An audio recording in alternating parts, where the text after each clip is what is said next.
Welcome to Aspiring Creator, where we basically chat about all the behind-the-scenes stuff of running, a relatively successful YouTube channel where it's 270,000 subscribers, and we just chat about all the behind-the-scenes stuff. And this edition is all about VidSummit because I've just got back from Dallas at VidSummit, or VidSummit at Dallas, and so I just wanted to cover off all the top things that I've written down on my to-do list from all the sessions, from all the conversations I had, from all the people I've met at VidSummit. So starting off with just general, overview of VidSummit. So I've been twice before, and this was the third time of going. First time I went was in Las Vegas.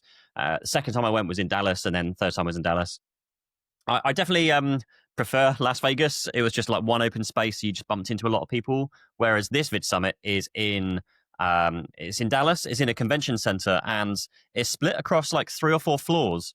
So if you want to go find people, you have to go up escalators and down them, and then you find that some people are going down when you're going up, and you literally see someone and go, I want to talk to you, but you're now going the opposite way to me. So yeah, not as good from a just general networking and bumping into kind of people thing. But anyway, there was lots of information that I gathered from all the sessions I sat through and just conversations I had. I bumped into April Alter, who's been massively blowing up on YouTube and everywhere this year. She's been on Colin Smear's show. Got a chance to just sit down and catch up with her from back in the day when both of us went through Ali Abdaal's part-time YouTuber Academy, which just feels like a lifetime ago now. And so randomly, I walked in with Linus from Linus Tech Tips. So day one, I was walking into the venue, and then someone else was getting their bag checked through security. And I was like, oh, hey, you're Linus. As we had a very brief chat there because he was rushing off to his keynote presentation, which was the first opening keynote for the whole session. So that was really cool. And that was the thing about VidSummit. It's for me, at least, it's less about the sessions they're running, but more about the people that you meet in the hallways. And actually my kind of tactic for last year, or the last time I went, which was 2 years ago, was not to go to the sessions and spend the time in the sessions out on the hallway instead, and bumping into people and having discussions there. And then actually you ask people what their favorite sessions were. And if they were good sessions, you then go and watch those back and watch the replays back. So you kind of get the best of both worlds. And actually, I found out that I spent quite a fair time in the sessions, but when I was sat down chatting with April and her kind of group of friends that were with her, and people just would walk past, and I'd be like, I know you, and you'd catch each other and you'd have a discussion. It was so valuable just to have those discussions that you don't normally get with just YouTube, and we're going on a press trip here, and you're just so busy constantly that you don't get that chance to just relax and absorb the knowledge that's in the room from a lot of people. And there was the surprising thing from this year VidSummit was they did the whole put your hand up if you've been here 1 year, 2 year, 3 years and things. The people that had been there for 3 or more years was a handful, maybe 20 or 30 people put their hands up. Whereas before it was 80, 90 to 95% of people that had been that year had been 3 or 4 years previously. So there's definitely a big shift in the people going. Most of the people going this year were their first time. But having said that, there were still people there with, you could be sat next to someone with millions of subscribers and someone with next to no subscribers. So you've got the big, broad range of subscriber bases. Not that it's all, done by subscriber basis, but it's also quite helpful when you're having the discussions because you know that, kind of where people are on their journeys. And there was quite a few people that I had that were, similar sized channels. We were having discussions and just swapping stories. And then going, oh, hey, even revenue discussions. How much revenue are you making? Where is your revenue coming from? And then myself sharing where my revenue is coming from. And that just helped. It helps all of us. That's the whole thing. The whole rising tide floats all boats things. So moving on to the things I ticked off or wrote down on my to-do list. Start a LinkedIn newsletter. And so I have a newsletter called Experiments in Progress, which is directly off the back of my YouTube channel. It's basically all the stuff that I'm testing and trying week in, week out. As a tech YouTuber, I go through a lot of tech. So the Experience and Progress newsletter is 2 episodes a week or 2 editions a week, where it's just all the background stuff again, which things am I actually testing? Some of the stuff doesn't make it into videos. Some of the stuff maybe I want to talk more about, but don't get the time in the videos to talk more about. But we have I think it's 1,000 subscribers on that one, which as a brand new newsletter isn't too bad, to be fair. But one of the advice that came out one of the sessions this and it might be Cody Sanchez's session, where she was basically start a new LinkedIn newsletter, because that is very, very easily and quickly a way to get your newsletter out to a lot of people. The only problem I have with that is that means it's LinkedIn newsletter and I don't get email addresses. They're not on my emailing list. And the whole point of this kind of session was to own the audience But yeah, LinkedIn newsletter is very much on the tip of my kind of thought process, and I'm going to chat with my newsletter about that as well. In fact, I'm not going to tick it off my list because I want to keep it on the list. Next one. So this was an interesting discussion I had with a fellow creator of mine, who I won't name because this might give away who it was. Well, no, it won't do. But we were talking about affiliate channels. So we were just sat down next to each other, and I was saying, "Oh, hey, there's this one guy that he's a British guy and pops up all over the place. He's on so many different channels, and it's always like talking about like cloud VPN services or cloud storage or just any online software service, CRM systems, and it's always like reviews and comparisons and top tens and top fives, and he is in just so many different places that he must work for like this bigger company, and either he's like leaving companies and going to other companies, but his face pops up everywhere. And so this got onto the discussion of, oh well, I know there's I think it's NordVPN that and other places that. So NordVPN, for example, they have a channel that is owned and operated by them, but it's made to look like it's not them. And it sounds super fishy to me. And I'm very, very aware that there are review websites out there where the companies themselves will own the review websites. And so they can list themselves as number one in all the comparisons. So they'll own like, the top VPN provider website and obviously list themselves as number one.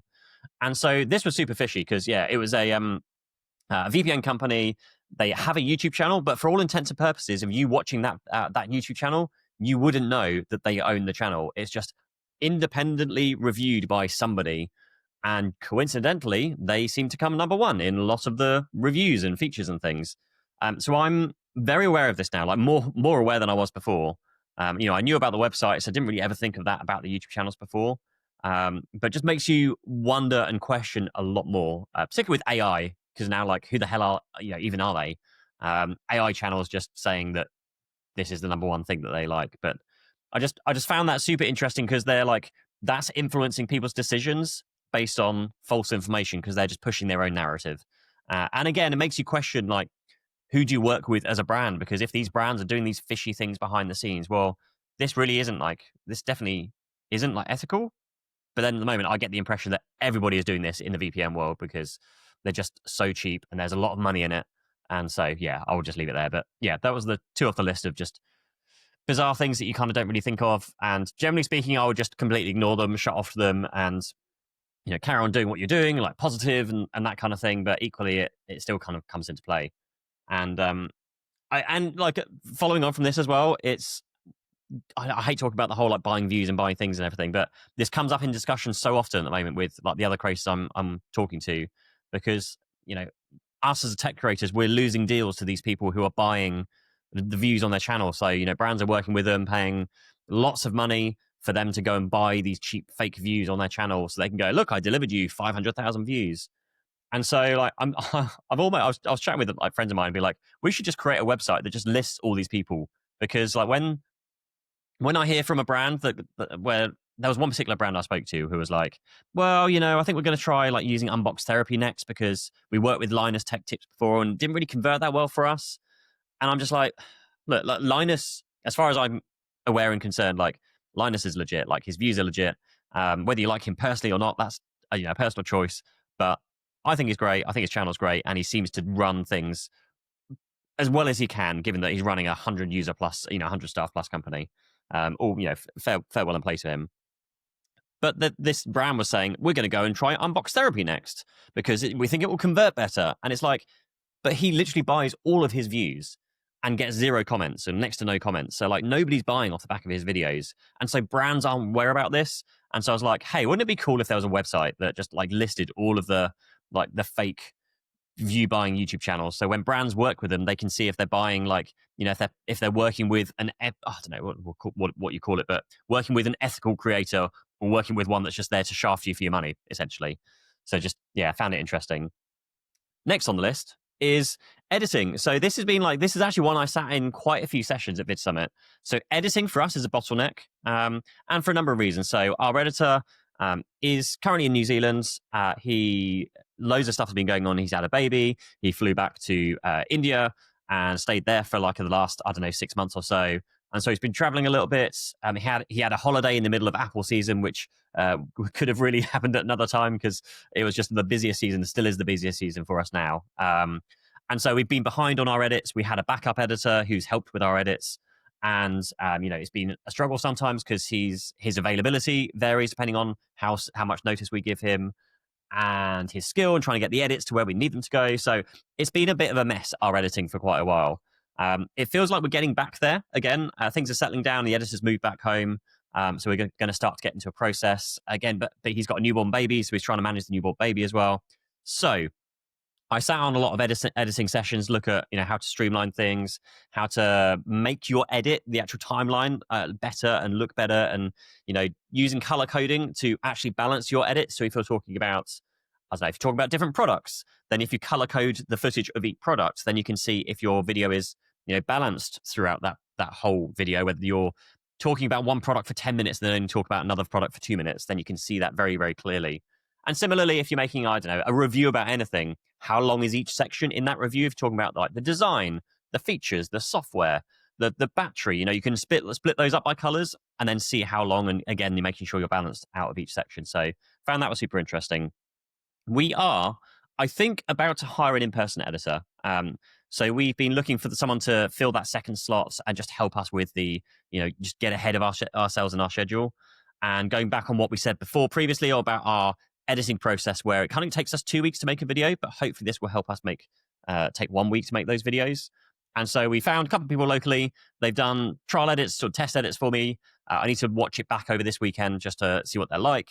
And then we're probably going to get one of them in, just getting sat down and start, bashing through some videos and getting them to get to the level we need them to be at for our videos, so we can start then handing work off to them and sharing the workload and all those kind of things. So super, super interested and keen to get that going. I've got another brand trip I'm going on next week, so it's trying to find the right time of the month to get them in and get them settled. But technically, as long as Matt, my production person, I'm going to add that to my list. Producer, let's add that to the list. As long as Matt's here, then the editor can be here and get themselves settled in and answer any questions and those kind of things. On the editing, there was a service there called Eddy AI. And this is like the question a lot of us been asking ourselves for a while of how soon is AI editing away, where you just feed it the footage and it just does the edit for you? And Eddy AI isn't there. It's still a long way off. It, from what I see, seems to work in a similar way to Descript and Gling AI and those kind of services, where you basically feed it your footage. And you can also feed it a script, and it will then edit to your script. I think even DaVinci Resolve edits to script, where you paste in your script, it then edits, cuts the footage, cuts the best takes, and stacks up all the other takes, and gets rid of all the silences and those kind of things. So it does your first cut within a few minutes, versus, I think sometimes the first cut for us at the moment can take like a day. So hugely reducing the time. But Eddy AI was interesting. It's one I might have a look at and just to see how that develops. But it does seem like it's very similar to other services that are already out there. But very much they're pushing like AI, and it's prompt AI engineering. Sorry. So this is their unique thing, is that you could edit it with prompts, and you could feed it, say, a multicam podcast, and it would automatically, switch based the camera on who's talking, and you can then create a, prompt it to say, create me a 60-second vertical video talking about this topic, and it will find that topic within the hour-long podcast, pull that clip, edit it up, and make you that 60-second clip. So is interesting. We don't do much shorts based on long form. We don't pull clips from our long form videos, so it's less useful for us. But yeah, all the same, still very interesting. Another session. This was I can't remember the guy's name. John Yoshi. I never know how to pronounce his name. But he actually had a great session. I think it was 2 years ago when I was at VidSummit, maybe even 3 years ago. But just really drilling down is like the why behind your channel. And the thing for me that's I've always driven home, and I write it in my bio, is like telling stories with tech. And I had a few people that were there at VidSummit. I showed my channels to them, and they're like, telling stories with tech. I really like that. And that I feel is like, I need to stick to that. I want to stick to that, because that's like the unique angle that I have in my brain when I look at videos. But I fall back onto everything else. Like, we've got this I feel like we have a format down for telling stories with tech when it's a phone review. When it's a monitor review or a laptop or a tablet, I find it very difficult to create a story around that. We did two recent laptop videos, actually, two Windows laptop videos, which we created the story around, well, is this the one that replaces the MacBook Pro or the MacBook Air? And, if you are a Windows person, then what is the best Windows laptop? And that's not a great story, but that was the story we went with. But there's only so many times you can run with that as a story. We've done the best competitor for the MacBook Air. We've done the best competitor for the Pro. So now what? What's the next story? And it's finding the story behind things. And so I wrote a few more things down off the back of that you want people to feel when they're watching your video. So again, headliner, telling stories with tech. And then will people feel happy and uplifted after watching? And this is something that I chatted with Mark Ellis on his podcast recently, where he definitely leans more into the clickbaity side of things, where he will do things to get the click and almost rile people up and get them commenting down below. I want people to, and that's fine. There's no issue with that at all. That's just, that's how he chooses to run things. And that's, cool. Loads of people do that. I want people to watch my videos and feel a sense of satisfaction after they've watched it. So that was valuable for my time. I really enjoyed that video. There was a good message at the end of the video. Did I enjoy that video? That kind of thing. And I want them to go down to the comments and be like, oh, that was great. Lots of the comments we get when we do a good job, when I feel like we do a good job with our videos, is we get loads of comments going that intro was incredible. It's all about the intro because we do the whole music package with photos and videos and telling the story is that beginning bit. Wow. Oh, it's 4 o'clock, so all the lights have gone off. Let's fix that quickly. Where was I? Yes. So we when we make one of these good videos, we have comments being that intro was incredible because the package is that builds the story. And so I feel like I want to do more of that. And we should be aiming to get that in every single one of our videos if we can do. So that's something I'm going to push for more. And it makes me think now, when we look at our video schedule for the next 3-6 months, I want to sit down and go, is there a story there? Can we really do something unique with that intro? And also I wrote a comment down here saying, does it resonate with dads and parents? Because again, lots of my viewers, lots of the comments I get are I love your family, that beautiful family. I love the relationship you have with your kids and your wife and those kind of things. And I feel not necessarily are they dads and parents, but my target demographic are very much I guess, middle-aged people like me. Maybe it skews a little bit younger than me, but certainly people can appreciate someone who's been in a relationship and has kids and all the struggles and strains and pressures you get from being a parent. And that comes across in my content a lot. Again, I don't care about technical specs. I care if I can pick up phone up and take a photo of my kids. So that's the angle we go with our videos. And so again, that is what I feel like we should be niching more into in our videos, telling stories with tech. Completely jumping and changing tangent now. There was a session talking about short form videos, and the advice here is fix your shorts first frame, and can they understand the video from that first frame? I think this was the producer or editor for Zach King, who does all the trick shot kind of stuff. I think so. Maybe it was a Josh Yoshi thing. Josh, he's in Josh now? That's completely confused me. But yeah, if you were to freeze your video, your short form video on the first frame, can you understand what that video is about? And lots of this was, showing the first frame as having 2 cups there with names on the cups, and you can see that you're dropping balls in or something. So you can see oh, this is a video about these 2 people. There was another frame that was about holding a banner up with 2 faces, and it was just who is more famous. And so you could tell straight away that who is more famous because it's got the 2 faces on it. And that's interesting. Now I know Mr. Beast does thumbnails in his videos because he makes the first frame in his videos the thumbnail, and then supposedly, from what I've heard, he then sets that frame as a thumbnail because you can set a frame as a thumbnail, and then goes to delete the frame, and now you can have a thumbnail for your shorts. Now I wonder, I think you can set thumbnails on your short form videos somehow in some places, on maybe it's iPhone only or Android only. It's kind of got to the stage where I'm just it's not reliable enough, so we just upload it and choose a frame. Always seems to be the way, but either Mr. Beast has access to tools that no one else has access to, which is quite possible, or he's doing this kind of thumbnail frame removal thing. Funnily enough, there was a session by Rene Ritchie, YouTube Liaison, and there was a question from the audience which was fascinating, which again just goes to show that YouTube's a bit of a mess, I guess, because there was a question from the audience that said, there is this creator very big creator that I know who had a channel, had a video series on that channel amongst all of his other stuff. And he decided to create a second channel and move the video series, only that specific series, from the first channel to the second channel. How do we as creators do that? Because I want to do that with something on my channel. And the response from Rene was, that doesn't exist. YouTube doesn't do it. Not possible. And when it's like, yeah, but it's happened, so it is possible. And I know obviously he doesn't know everything, and so it's not, he doesn't work for, well, he does work for YouTube. But there's a lot of messaging that comes out from YouTube a lot of the time of like, no, this never happens. No, this isn't a thing. Would never happen. Would never do it. And yet, like, it happens. Very similar to the, if a high profile account gets hacked, all of a sudden, like magically, everybody at YouTube jumps on it and they fix it within like a matter of minutes or an hour or so. Whereas as a small creator, good luck. Like, good luck trying to get in contact with them via email, via phone. Yeah, good chance. And so there's certainly special treatment that goes to larger creators. But yeah, I don't know how we got to that from fixing your shorts first frame. Secondly, just a very quick note that I got from, maybe this was Cody Sanchez's session, but only the top 4% of content creators earn over $100,000 in revenue, which kind of surprised me because, I'm with a group of people and lots of us are, doing good money with YouTube as content creators.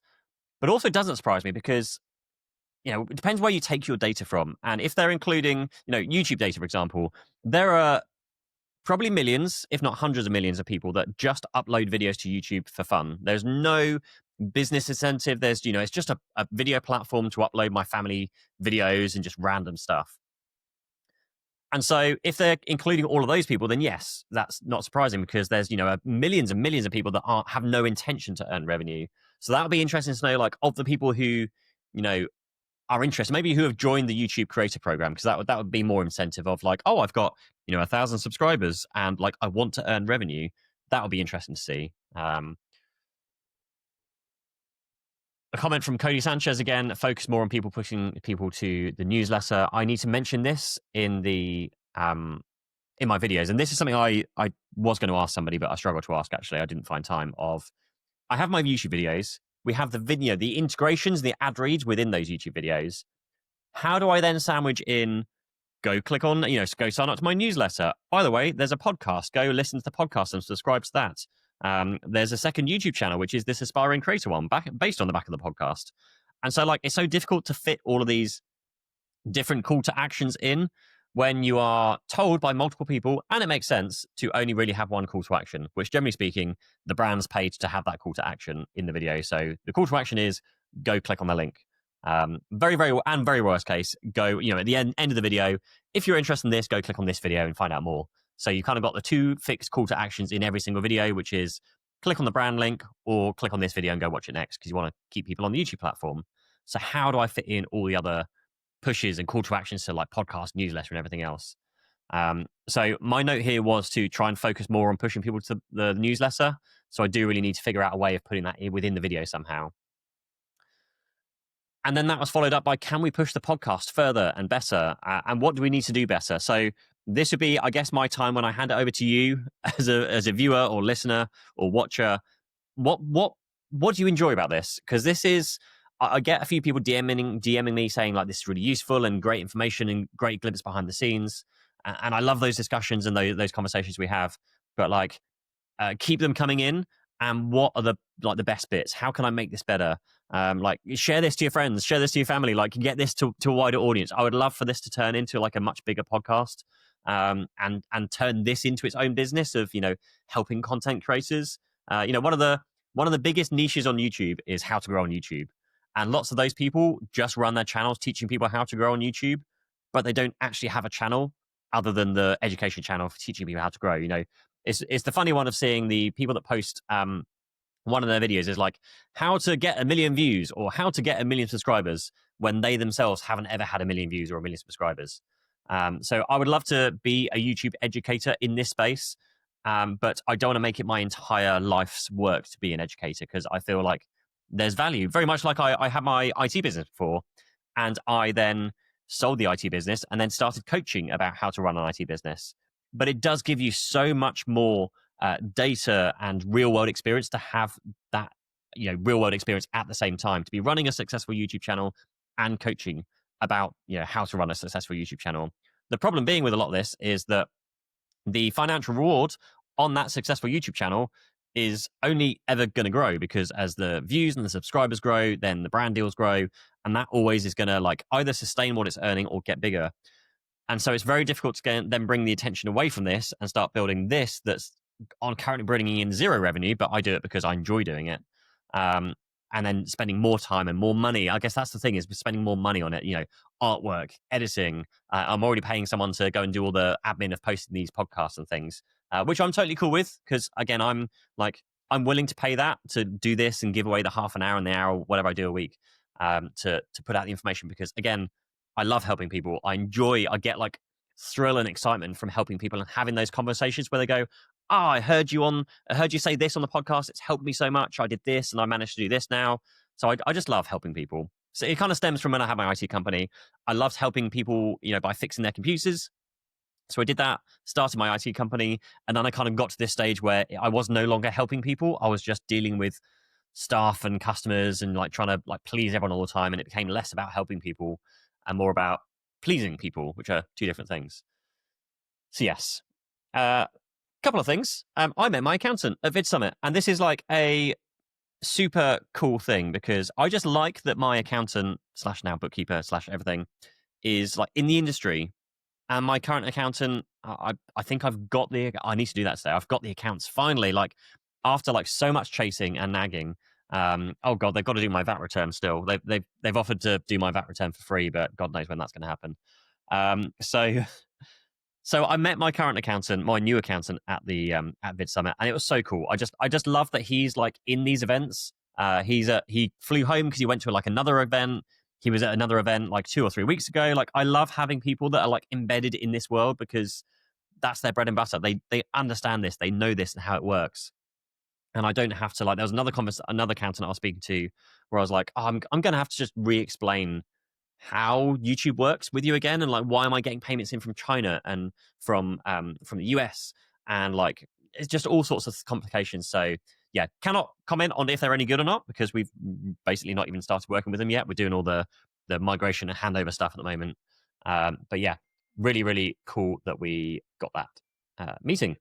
And randomly, they'd already done some. So they also own a brand agency as well, like an agency. So they have creators that work with them, and they've paired people up, and he actually went and had a conversation with Linus because he knows Linus, or they've done brand deals with Linus's team and collabs with their creators and things. So again, it just feels like there are good people to know. They're in the industry, they know the right people, and they've got good experience. So very keen on seeing that.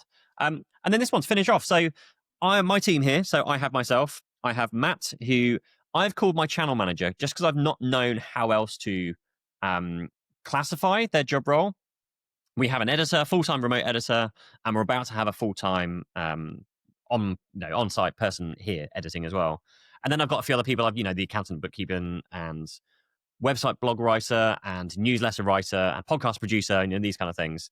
And the sessions I sat in on VidSummit were talking about like they were people's producers. So they were producers for large channels. There was I can't remember the guy's name, but the producer for Tejas Hulur's channel, who's Tejas lives in New York with a friend of mine, Shervin Shares, who is also with Cult Koan, and they've got this little like content closet in New York. And it was fascinating listening to them talk about what their roles and responsibilities are and how they work with the creators and how the whole teams function. It was Tejas, because they're a 150,000 subscriber channel, but there were channels there that had like 2 million and 5 million or something. So just seeing how that like producer role scales. And so like listening to those, I was like, like Matt's the producer, because Matt basically does all of the things that they were talking about. I'm sat here doing the creative, like writing the videos, shooting the videos. And then Matt's role here is basically to do like all the other stuff, which is exactly what we hired him for, like the scheduling, the emails, the just like sourcing products, and dealing with like trying to manage the schedule with the editors and holiday dates and all those kind of things. So I think actually I'm going to try and get access to those recordings and send or give Matt access to them so he can go and see and watch them, and maybe that will help him figure out like how we can work better together. Not that there's no issues with us working together, but it's just, when you kind of listen to something and watch something and it suddenly clocks and you're like, they're the producer, right? They're a producer, so therefore, like, it helps like align the roles and responsibilities of where things sit. And like the editor, obviously there'll be editing responsibilities, but I know Matt does some of the thumbnail stuff, so it's good just having like the jobs assigned to you of where your responsibilities lie. In my last company, we used to do this exercise where, like, in an IT company, you have obviously got like engineers, you might have field engineers, you might have help desk engineers, senior engineers, you've got marketing team, you've got admin and finance, and like the directors level. You basically plotted all of the job roles out on a bit of paper, and then you take people's names and then you add the job roles to the names. And it's a really great exercise because you realize as you're growing a business that actually this one person has 5, 6, 7 different job roles assigned to him. So as you're then looking on who you should hire next, you can then go, well, look, this guy's got like 15 job roles. Let's actually hire somebody that's going to take like 5 of those job roles away from him, and just means you've got more time and it's less stress and less responsibility, or just more responsibility in a much more like niche area. So yeah, I feel like the producer title is a better, more apt title for Matt. So maybe we just change his job title to like producer, YouTube producer, YouTube. Yeah, I don't know what the official title is going to be. I'll go and look at what their titles are called. And I'm going to leave it there. Do let me know, review this podcast, leave comments in YouTube, let me know your thoughts on whatever I've said. Hopefully it made sense. Maybe it was a load of rubbish and didn't make any sense whatsoever. But once again, thank you so much for listening. I will catch up with you this time. This time next week, I will be in Prague on a press trip. And I say this every time, I'm going to try and do the podcast on the press trip next week. It depends on next week. No, next week. I'm getting confused. This week I'm going to be here. We're here for a whole week. Then the following week after, I'll be in Prague. So you will get one from me this week in the office/studio, I think. And until then, I will ramble less. See you in the next one. Bye-bye.